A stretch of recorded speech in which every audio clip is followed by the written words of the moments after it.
Hi, I'm Borkon. Glad to have you here. Welcome back. And as you can see behind me, all the sheep are finally in the farm. It took a while because, well, like the last episode ended, breeding them is kind of, I don't know. I can only fit 40 in here or 45, something like that. After that, they started cramming and exploding out. There are some loose sheep running around here somewhere. Oh, did it? No, sheep don't despawn, do they? There was a loose sheep here. As the intro, I wanted to kill the sheep because I need a sheep head so I can put it on the nether tunnel. No, there, it ran away there. Hello, sheep. Give me your head. No head. I guess I need to remove the breeder anyway because, yeah, it's so easy to recreate it from scratch and it looks ugly. So yeah, I'm gonna remove all the infrastructure I had here. I already removed the rails that were putting the sheep into the farm. I'm gonna... Actually, let's just do this here and I can clean that up without filming it because it's silly. Sorry sheep, I need a head.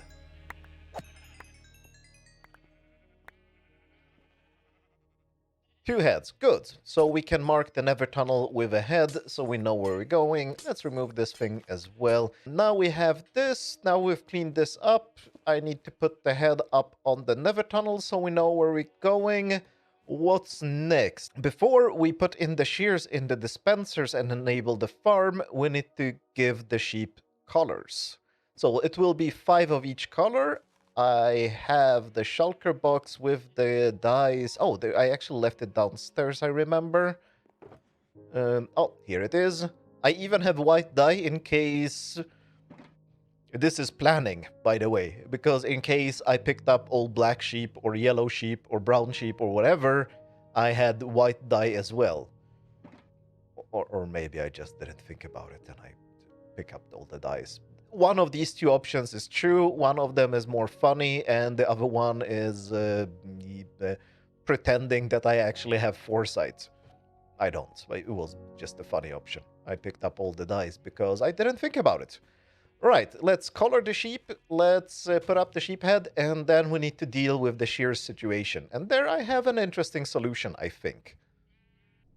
And there. Now we know where the sheep farm is.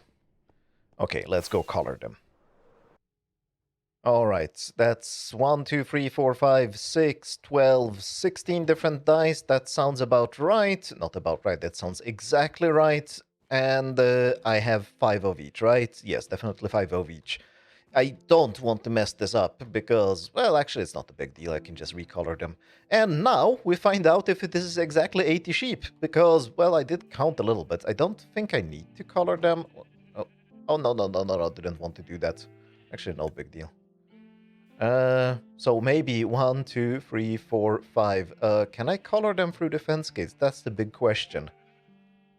1, 2, 3, 4, 5. Don't want to mess this up. There. No. I need to color them like that. Oh, that's annoying. Oh, this is gonna take forever. I can't click them. Can I click them like this? No.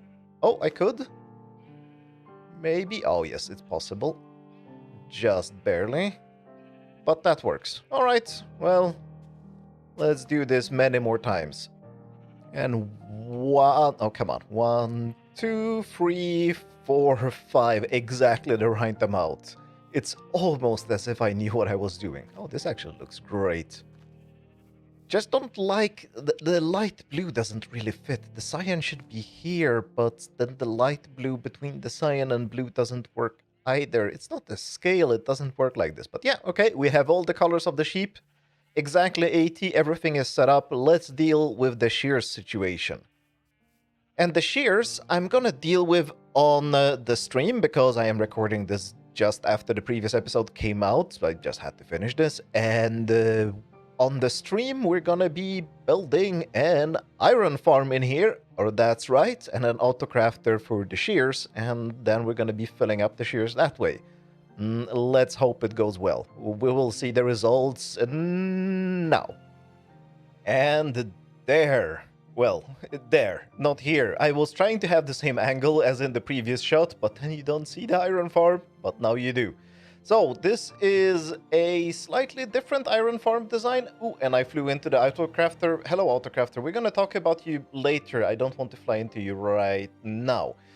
No, we're gonna first talk about the iron farm. So this is an iron farm. You can see an iron golem going there into the lava. Let's get some scaffolding up because flying in here is dangerous, at least when you're as bad at flying as I am. There's the golem, it goes into the lava. And the interesting part about this iron farm, and the thing that people kept asking about during the stream, was where are the zombies? Well, turns out you don't need to scare villagers to get iron golems. They just need to gossip. And that's the way this farm works. This is inspired by the iron farm that Ilmango did in the Peaceful series. Well, basically, I just saw in the Peaceful series that this is possible, and I just made my own. I think it's exactly the same as the one that he used because, well, there aren't that many ways of arranging 5 beds. That's basically it. There are 5 villagers in here. They stand on beds relatively often. I don't know how often, but like every minute or so. They spawn a golem, the golem burns up, and that's it.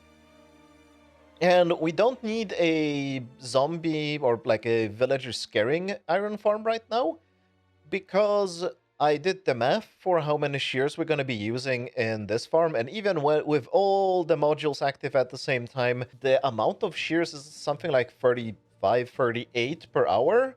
So we need 75 iron per hour, and this farm provides 120 something, 125 I think, or 220 depending on weather and luck and the face of the moon. So this is perfectly sufficient for this farm here. And yeah, it's just much easier to get 2 villagers in. You don't need a villager breeder, you don't need villager pods. You just drop 2 villagers in here. I gave them a lot of carrots, and that's it. Now I have 5 villagers and a lot of spawning golems. Didn't need a zombie, didn't need anything. And the iron goes through this water stream here. Oh, I must not forget to remove the scaffolding, because the scaffolding can actually be spawned on by golems. Oh, and by the way, and I like to pretend sometimes that I know what I'm doing. In this case, this was just pure luck, but it would almost appear as if I knew what I was doing. And it is that the golems spawn in an area that ends just above this grass here, and it ends just below the wool in that corner, and that corner, and that corner, and that corner. It's literally, if the farm was 1 block higher up, then the golems would spawn on top of the blimp. If the farm was 1 block down, they would spawn on the grass here. And if it was 1 block to the side, they would spawn on the wool there. And if there was 1 block to the side this direction, they would spawn on the wool there. It's as if I knew what I was doing. I don't. It was just pure luck, but I'm very happy about this luck, so I'll take it. Anyway, the iron goes into this water stream here, goes into this filter, because we need to filter out the poppies, of course. I just let the poppies despawn. I don't think there is anything intelligent we need to do with them. If we need to do something intelligent with them, then I'll figure it out later. But we don't. Like they can despawn. There's maybe 100 poppies per hour or something like that. There's nothing bad. Actually, we are probably full on iron. Yeah, we are full on iron right now as well, because the iron goes into this dropper that will go into this crafting dropper. And the sea pickles, we have a farm. No, of course not. We don't have sea pickle farm. The sea pickles are just placeholder items to create the crafting pattern. I will make a video about auto crafting later to explain why this is necessary. But basically, so we need place sea pickle, iron, and then we suck out the sea pickles, and then we can craft shears. That's the short version of how that works. The shears continue into these chests there that are completely filled. Then they get picked up by this little minecart with chest. It's absolutely sufficient to just have a minecart with chest. It will only pick up 4 shears per round. But like I said, we need 30 something, maybe 40 shears per hour. So this minecart goes much more often than 10 times per hour, so it's fine. and it just refills the dispensers here with all the shears. That's all there is to it. Now, we need to hook up a wool pickup system to this thing here, because these rails are, of course, to pick up the wool with minecarts with hoppers. And then we need to connect that to some kind of sorting system that I need to build down there. Which do I build first? The sorting system or the... No, the pickup system is more important because then we can actually pick up some wool to populate the sorting system. Yeah, that's what we're gonna do now. Let's build the pickup system here. Should be as easy as the previous one. Now, if I recall correctly, there had to be one magic thing we need to do with the loot pickup system. And it is that this line will be picking up so much wool. It will be almost hopper speed amount of wool, so like 8,000 or almost 9,000 wool per hour, that this thing here needs to be picking up the wool from the hopper minecart that is going to be going on this rail really fast. Because if we don't pick it up fast enough, the hopper minecart will be unloading here forever. And that will lead to the wool at the end of the farm basically despawning because it cannot be unloaded fast enough. So we need to unload it, and I think it should be as simple as this one if I can place this piston correctly. Oh, who stole my piston? Don't steal my piston, please. Like this. Why aren't you powered? Can't I push? Oh, no, I can't push the piston in. Yeah, of course, I remember exactly what happened now. And that is that I am not allowed to have this rail here. If I remove the rail, I should be able to push down the block. I'm not very good at these things, so let's put that one here. Piston facing straight down. Yes, correct. And now this thing is picking up loot. Oh yeah, it is.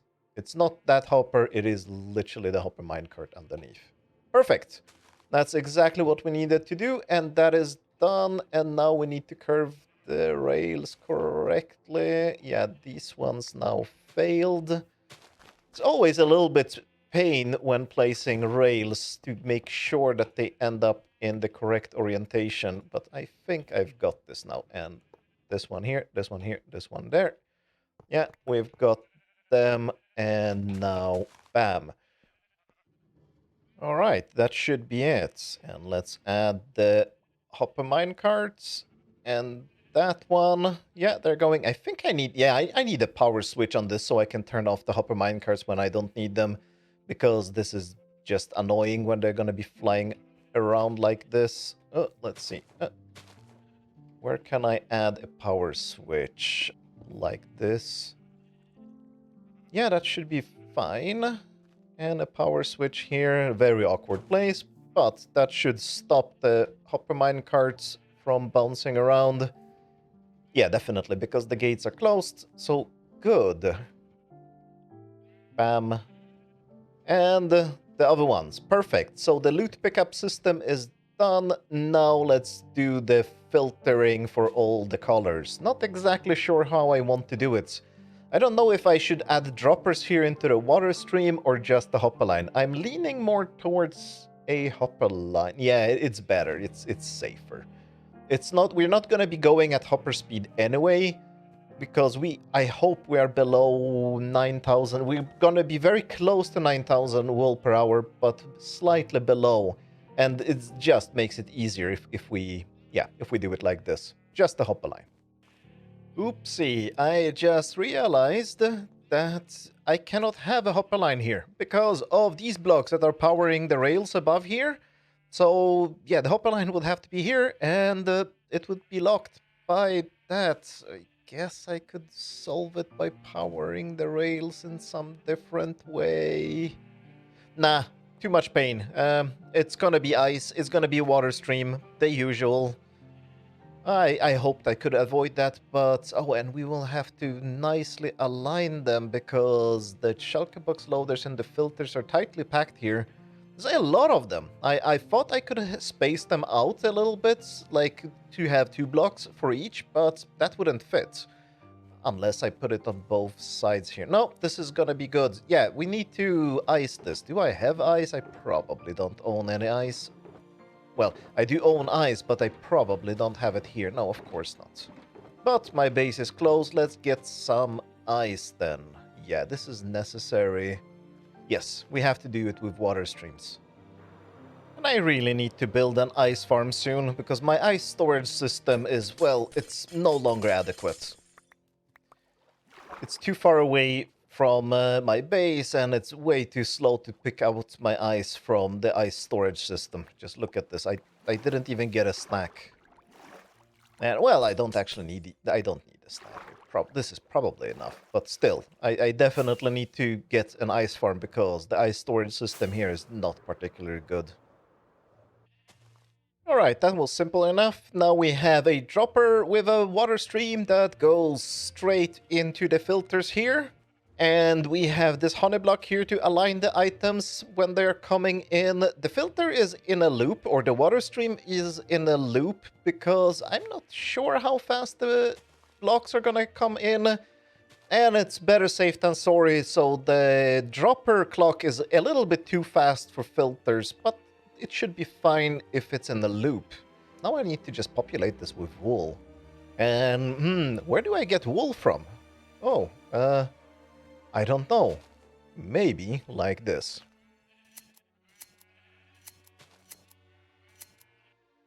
And that actually looks pretty neat. Yeah, I just added the wool blocks below each shulker box loader. Now, just one thing remains, and this is the big question, and I don't know how I can pull it off, but I need to pull it off. And it is to enable the modules based on whichever shulker box loader is out of shulker boxes. And the idea I had is that if a shulker box loader, well, doesn't have a shulker box, so it's not loading, then it means that this hopper will fill up first, and then this hopper will fill up. And there is a thing I noticed, and I'm pretty sure this is more or less how it's supposed to work, except I can't get up here. And it is, I can put a comparator on this hopper, and let's just add a lamp to see how it works.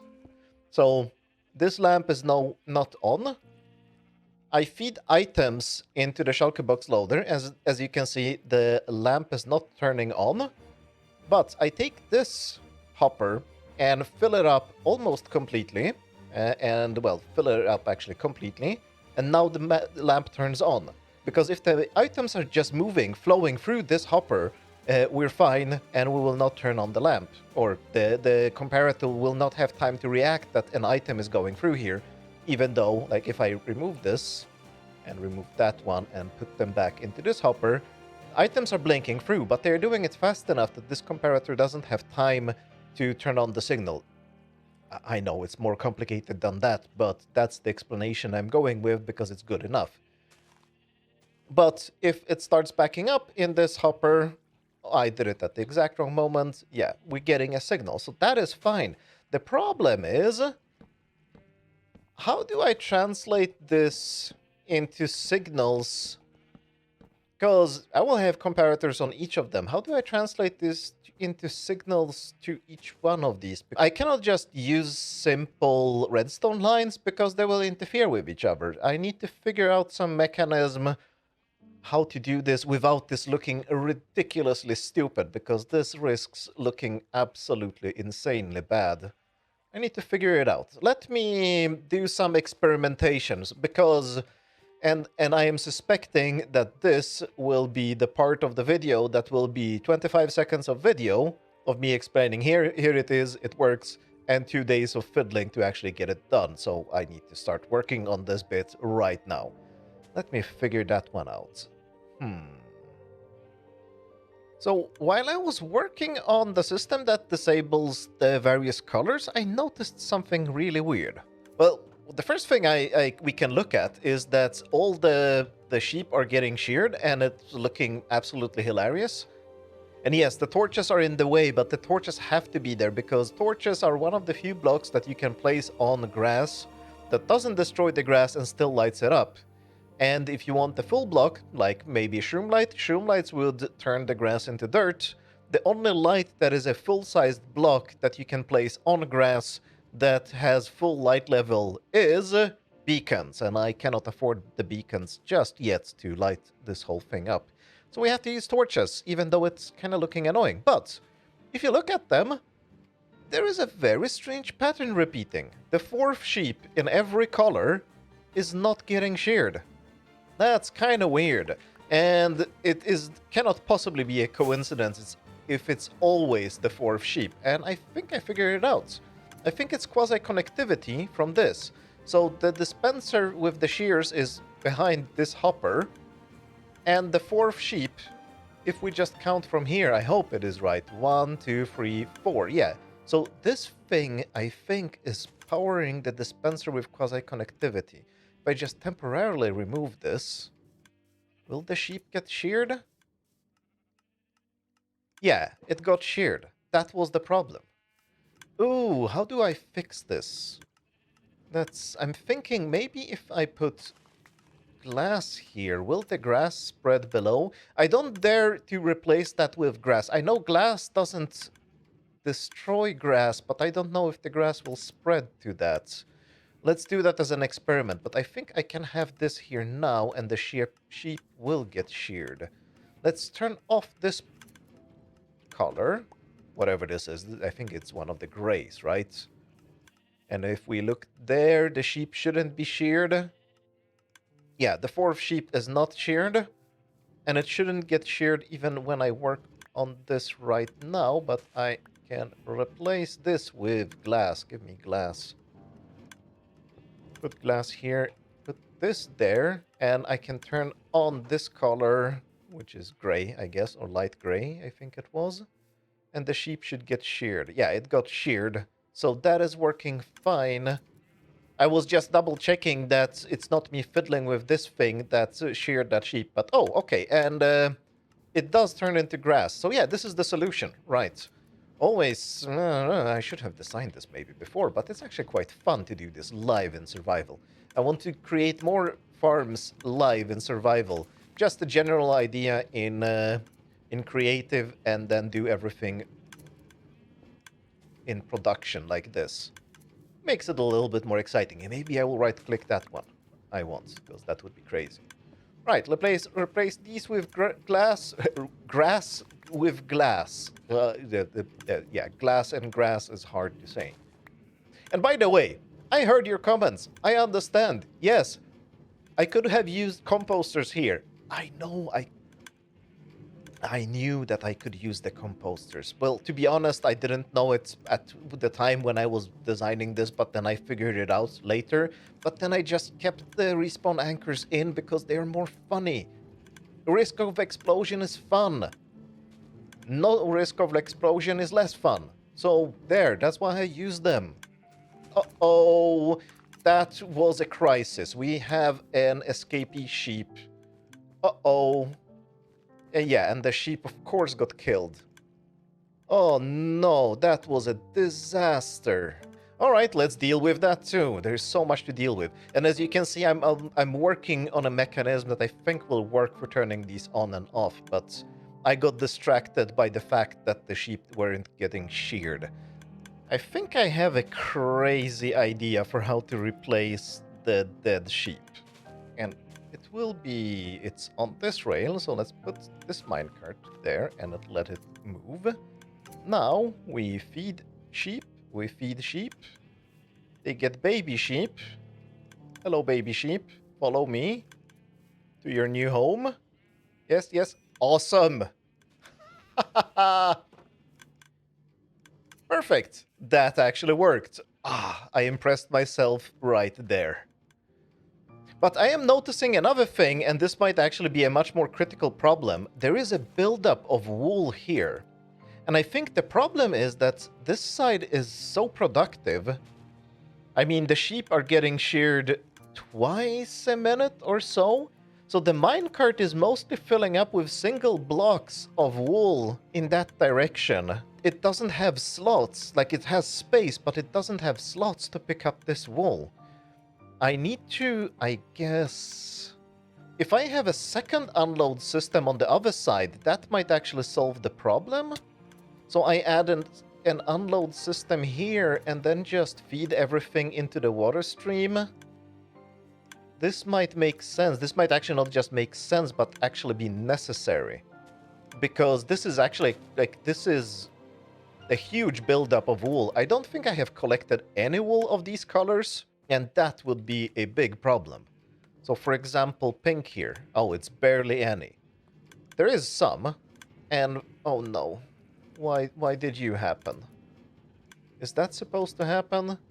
Oh, I think I need to have... I cannot have the pressure plate here. I need to have a slab?